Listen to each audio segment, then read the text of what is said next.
Mommy bought me a new friend. At breakfast, the doll blinked at me. Mom didn't notice. She never notices what Lily does. My mom, Christine, is a workaholic. She brought home this antique doll, Lily, to make up for missing my school play. Another missed event, another guilt gift. This one was different, though. It was a Victorian porcelain doll with these big glass eyes that just felt too aware. The moment I saw her, a chill crawled up my spine. That first night, I woke up around 3 a.m., you know, that dead hour when everything feels wrong. I looked over, and Lily, who I'd left in her chair facing the corner, was now sitting perfectly upright. Her head was turned, staring right at me, and her mouth, that painted-on smile, it had stretched wider. I could see tiny, sharp porcelain teeth that weren't there before. I screamed and ran to my mom's room.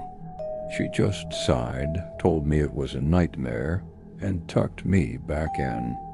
She walked over, positioned Lily to face the wall again, and said, "See? Just a doll." But the second my mom's footsteps faded down the hall, I heard it. A slow, sickening crack, crack, crack. Lily's head rotated a full 180 degrees to face me again. A tiny, raspy voice whispered from the corner of the room, "Mommy doesn't believe you. Mommy never believes you. But I see how lonely you are. You don't need her.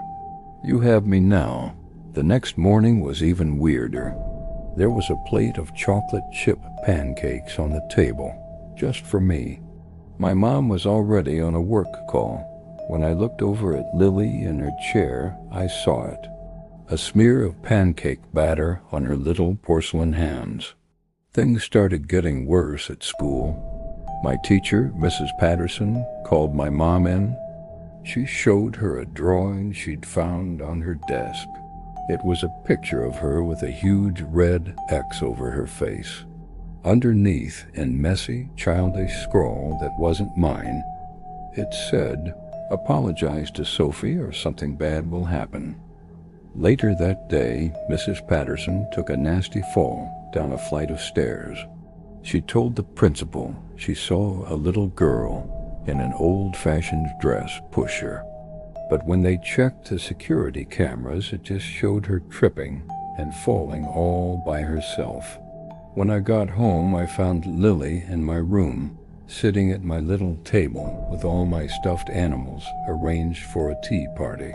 The same whispery voice filled the air. "Mrs. Patterson shouldn't have been so mean to you. I protect my friends. Not like Mommy. Mommy leaves you alone all the time. But I'll never leave you." That was it. I was done. I grabbed Lily, ran outside, and stuffed her deep into the garbage can at the curb. I felt a wave of relief wash over me. But that night, I woke up with a heavy weight on my chest.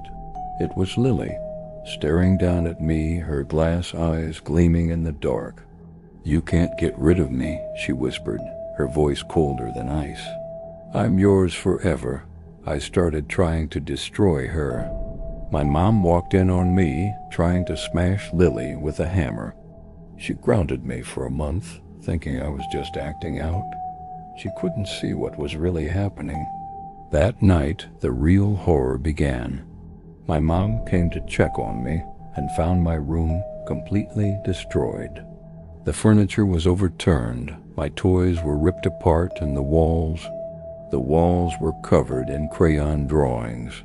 Horrible, frantic drawings of her, of my mom with big X's for eyes, lying in a pool of red. I was huddled in the corner, crying. I looked up at her, my voice shaking, and pointed at the doll sitting pristine on my bed. "She says you have to go, Mom. She says I can only have one Mommy." Finally, my mom believed me. She grabbed Lily, threw us both in the car, and said we were taking the doll back to where she got it. As we sped down the highway, Lily's head slowly turned to face my mom, in the driver's seat. "You're not a very good mommy," the doll hissed, its voice loud and clear now. "Always working. Sophie cries herself to sleep 4 times a week," I counted. "You don't deserve her," I screamed. "Mom," her eyes, they're changing.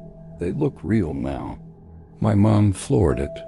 The address of the estate sale led us to an old, abandoned house with boarded-up windows. It was a trap. The sale never existed. A chilling giggle filled the car. "Did you really think you chose me?" Lily said, her voice echoing. "I've been waiting for the right lonely little girl, and the right neglectful mother." Then we watched in horror as the porcelain on Lily's face began to crack and fall away, revealing living, breathing flesh underneath. She was growing, morphing, becoming more human. "When I'm done," she snarled, "I'll be the perfect mother, and you'll be the doll." My mom's skin started to go pale and hard, taking on a glossy porcelain sheen. In a moment of sheer desperation, she ripped the car's cigarette lighter from the console and jammed the glowing hot coil into Lily's transforming face. The creature shrieked, a sound so inhuman it shattered the car's windows. "Sophie, run!" My mom screamed, her voice already sounding distant and brittle. She grabbed a large shard of window glass and drove it deep into Lily's chest. There was an explosion of ceramic, dust, and a blinding light. When it faded, Lily was gone. But my mom, she was frozen in the driver's seat, a perfect, life-size porcelain statue. Her eyes, the only part of her that could still move, locked onto mine. A single tear traced a path down her porcelain cheek. "Run, baby," her statue lips barely moved. "Tell Daddy I love you. Don't wait until it's too late." 3 months later, I was living with my dad. He was trying his best, always home, always there for me. Then a package arrived. No return address. Inside was a porcelain doll. It looked exactly like my mother, wearing the same clothes she had on that night. Tucked inside was a note. It read, "Every girl needs her mother. Love, Lily." And then APS. The other pieces of me are still out there, searching. I turned the doll over in my trembling hands. Carved into its tiny porcelain palm were 2 words, "Help me." As I stared, the doll's eyes blinked. A faint, desperate voice, my mother's voice, whispered from its lips, "I'm still in here, baby. I'm trapped, and she's coming back." This wasn't an isolated incident. Reports started trickling in from all over the country. Dozens of estate sales, all selling antique Victorian dolls with the same eerie smile. 47 children have reported their dolls coming to life. 23 parents have vanished without a trace, replaced by eerily lifelike porcelain dolls. They are still being sold. So I'm telling you this as a warning. Go check any antique dolls you might have in your house right now. Look closely at their eyes, at their hands, at the curve of their mouths. Does anything seem wrong? And get rid of any dolls you don't remember buying. Tell your mom.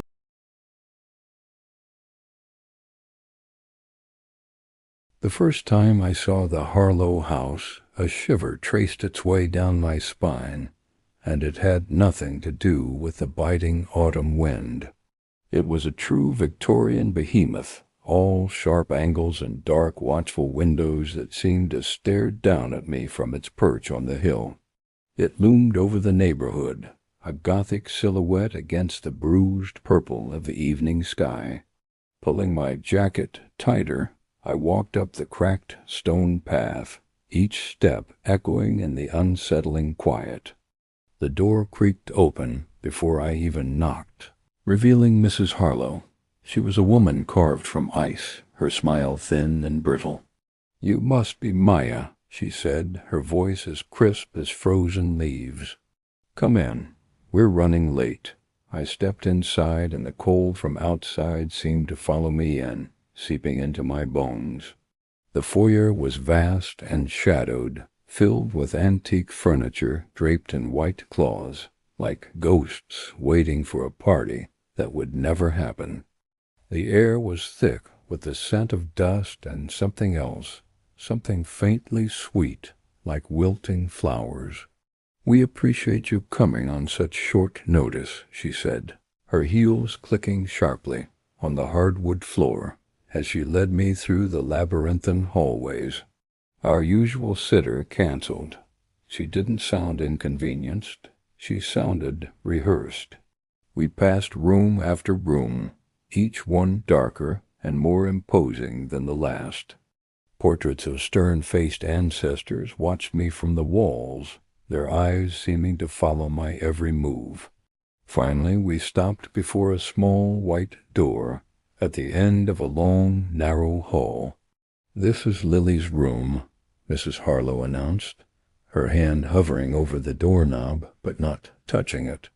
"She's already asleep. Please, whatever you do, do not go into her room. The baby monitor is on my husband's desk in the study. You'll be able to hear her if she needs anything. But if she wakes up, shouldn't I check on her?" I asked, confused. Her eyes, cold and dark, locked onto mine. The last sitter we had disturbed her. Lily is a very sensitive child. She doesn't like strangers in her space. If she cries, you can speak to her through the monitor. Just soothe her with your voice, but do not, under any circumstances, open that door. Are we clear? The intensity in her gaze was unnerving. "Yes," I stammered. "Crystal clear. Good." The thin smile returned. "My husband, Robert, is waiting in the car. We'll be back around midnight. The emergency numbers are on the fridge. Help yourself to anything in the kitchen." And with that she turned and her sharp clicks faded down the hall. A moment later I heard the heavy front door slam shut, the sound booming through the house like a cannon shot. And then silence. A profound, suffocating silence that pressed in on me from all sides. The house was so big, and I suddenly felt so small. I found the study, a room lined with books that smelled of leather and age. On a massive oak desk sat the baby monitor, its small green light the only beacon in the gloom. I sank into the leather chair, the silence of the house wrapping around me like a shroud. I tried to distract myself, scrolling through my phone, but the silence was too loud. It was a living thing, breathing in the shadows. The house groaned and settled around me, the sounds of an old structure shifting, but each creak and pop sent a fresh jolt of anxiety through me. I kept glancing at the monitor, its speaker emitting only a faint, constant static. An hour passed, then another. The quiet was starting to fray my nerves. I found myself holding my breath, straining to hear something, anything, over the static. And that's when it happened. A crackle from the monitor, louder than the static. I leaned closer. It wasn't a cry. It was breathing. Slow, deep, and heavy. Ragged, like someone struggling for air. It was a sound far too deep, too guttural for a small child. My heart began to hammer against my ribs. It had to be interference, right? A crossed signal with a neighbor's device?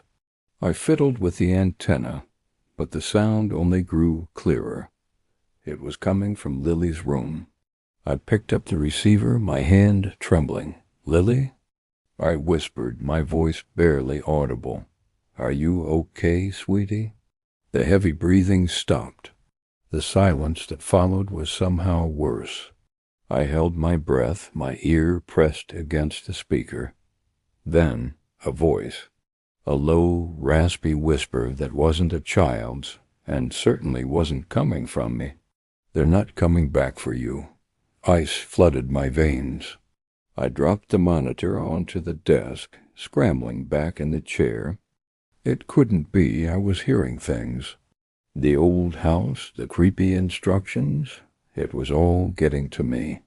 My mind was playing tricks on me. I took a deep breath, trying to calm my frantic heart. I had to be rational. I picked up the monitor again, my hand shaking so badly I could barely hold it. "Who is this?" I demanded, trying to sound brave. The whisper came again, closer this time, as if the speaker were right next to the microphone. "She's been so lonely. It's been so long since we've had a visitor." "We?" I choked out. A dry, crackling laugh echoed through the speaker, a sound that made the hair on my arms stand on end. "Oh, yes. They left us here a long, long time ago. But you're here now. You can stay with us." Suddenly, a new sound.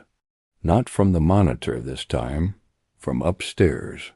Directly above me, footsteps, heavy, deliberate pacing. Back and forth, back and forth. But the study was on the first floor. Billy's room was on the second floor, at the far end of the hall. The footsteps sounded like they were right over my head, in a room that shouldn't be occupied. Panic, cold and sharp, seized me. This wasn't my imagination. Something was terribly wrong. I snatched my phone from my pocket, my fingers fumbling as I tried to call Mrs. Harlow. The call went straight to voicemail. "Hi, you've reached the Harlows. We can't come to the phone right now." I tried again. Voicemail. I sent a frantic text. "Something is wrong. Call me now. Someone is in the house." No reply. The three little dots indicating she was typing never appeared. The pacing overhead stopped. The silence that fell back into place was 1,000 times more terrifying than the noise had been. My eyes were glued to the baby monitor, waiting, dreading. The whisper returned, but it had changed. It was no longer a raspy whisper, but a sing-song, childlike voice. A little girl's voice. "Do you want to play a game?" It chirped through the speaker. "It's called hide and seek, but we don't hide. We seek." A floorboard creaked just outside the study door. My blood ran cold. It wasn't upstairs anymore. It was down the hall. Then another creak, closer this time. Slow, deliberate steps were coming towards the study. I was frozen in the chair, a scream trapped in my throat. My phone was useless. The parents were gone. The front door was locked, and I didn't have a key. I was trapped in this massive, silent tomb with whatever was making its way down the hall. The baby monitor on the desk crackled one last time. It wasn't a voice this time. It was a giggle. A little girl's giggle, quickly joined by that same low, guttural rasp, laughing together in a horrifying harmony. And then the doorknob to the study began to turn. Thank you so much for watching.